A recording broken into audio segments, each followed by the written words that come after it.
What is up, everybody? Hope you're having a wonderful day. Age of Wonders 4 is finally out, and it's an awesome game. Super fun, so much depth, so much going on, and I figured I'd go over 5 tips to help you in combat. And why not start with the first tip right outside before you even engage combat? That's going to be analyzing your enemy and who you're going against. Now, you can check this info in battle, but I find it to be even better to check it before you go into battle. So we can click on the stack of units and see what they have in the stack. Now, we have a Zealot, we have a Spirit Hawk, and 2 Entwined Thralls. Now, if we right-click on it, we get a more detailed overview. And here, we can see what the unit's capable of. Not only can we see their hit points, their defense, their resistance, their movement, and their morale. We can also see what abilities and passives they have, what attacks they have. Super useful information. Even tells me, what type of unit it is, fighter unit, and all this stuff. So, what do we got? Well, they have a melee strike with the range of 1, 100% chance to hit. They have corpse eating, always hits. Defense mode, they're elusive, which they gain defense and resistance against retaliation attacks. They have quick reflexes, harder to hit with ranged. They have zeal. So all this stuff is super useful to know, even on a tier 1 unit, what it can and can't do. And then the Thralls, we can check them and see what they do as well. They have a poison needle with a range of 4, 90% chance to hit. So all this stuff is super good, super useful. Definitely analyze the enemy before combat, analyze what they can do. It's going to help you not only deal with the unit, but not have any nasty surprises pop up. You're in the middle of battle and you're like, why did I get hit by a Thorns damage? Or, why did this automatically get casted on me? This and that. So definitely do this. Get into the habit, especially when it's a new unit, something you haven't fought before. Because if you go in blind, you might not be very happy with what happens. Now, that's going to lead me into the second tip, which my army's a little banged up here, but definitely have a varied army. Have an army with multiple unit types. Don't just make all melee. Don't just make all ranged. Make sure you have support units in there. Make sure you have other types of offensive units. As you can see, my current army, we have a polearm unit. We have a support unit, a shield unit, and a ranged unit. Now, that is some good variety. It's nice to have. It definitely helps you. And there's other unit types you can have in there too. But the moral of the story is just don't stack all of one unit. Just don't stack only ranged or like all support units, all like casters for mage. Like I could use 4 or 5 sun priests and just have a bunch of casters that can do things. Because at the end of the day, if you do that, while it might work with some battles, if you're gonna go into a majority of different encounters, you're gonna run into problems eventually, or even sooner than later, and you're just not gonna be able to deal with all the different types of enemies you're gonna find. So it might be okay to have like a couple units, maybe like 2, maybe 3.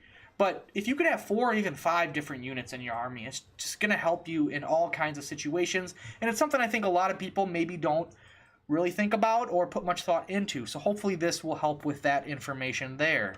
And you will understand that variety is the spice of life. The third tip I wanted to go over has to do more with terrain in battle and some of the interactions you can have with it.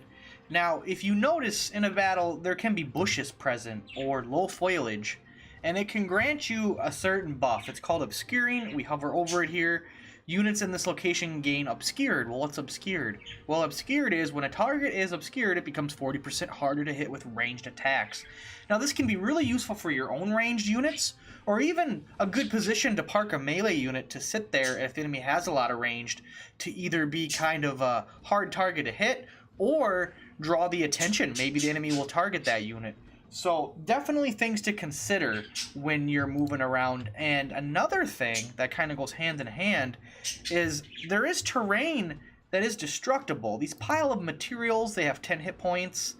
This another pile of materials. Over here is a stockpile.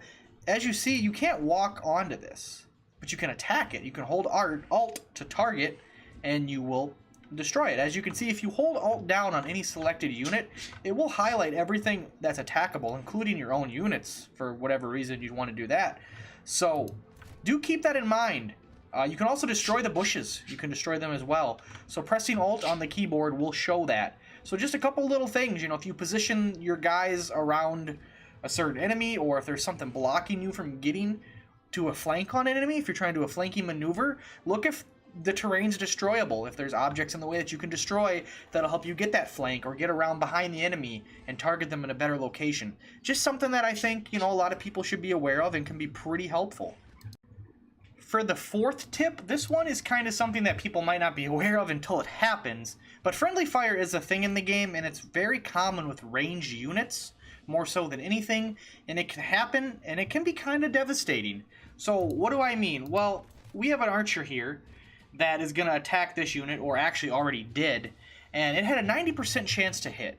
So, 90% is pretty good, but it's not 100. And when you don't move a unit, if you look at a unit, they have their little pips. They have the little action points. This has 3. If I attack with this unit, my swordsman here, we're going to strike 3 times. We're going to hit once, get retaliated once. You only get retaliated once, generally, and then we hit 2 more times. Hit once, retaliate, hit, hit.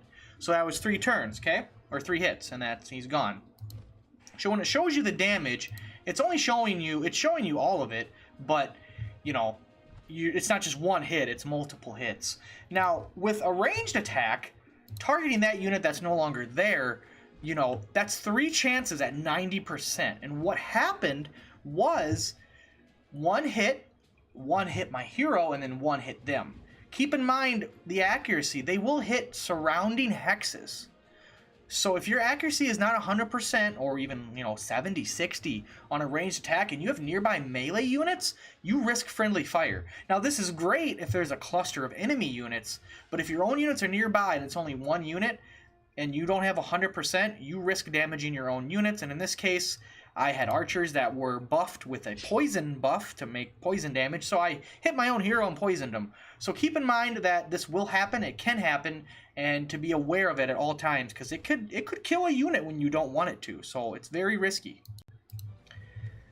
And for my 5th and final tip when it comes to just basic combat tips, nothing too crazy or fancy, do keep in mind almost all healing in the game, at least in battle, is temporary health. It will not stay after battle, and it's only there until the battle's over. So we have our support unit, the Sun Priest here, and they have a mending ability. Now, it heals 30 hit points temporary, and what that literally means is temporary hit points are given to a unit when it's healed in combat. When a unit takes damage, temporary hit points are lost first. When combat hits, they're all gone.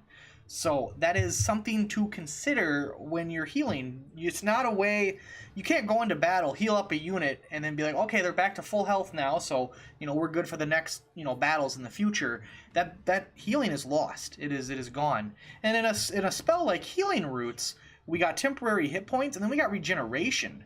Now, works the same way. +6 temporary hit points at the end of its turn. Stacks up to 5 times.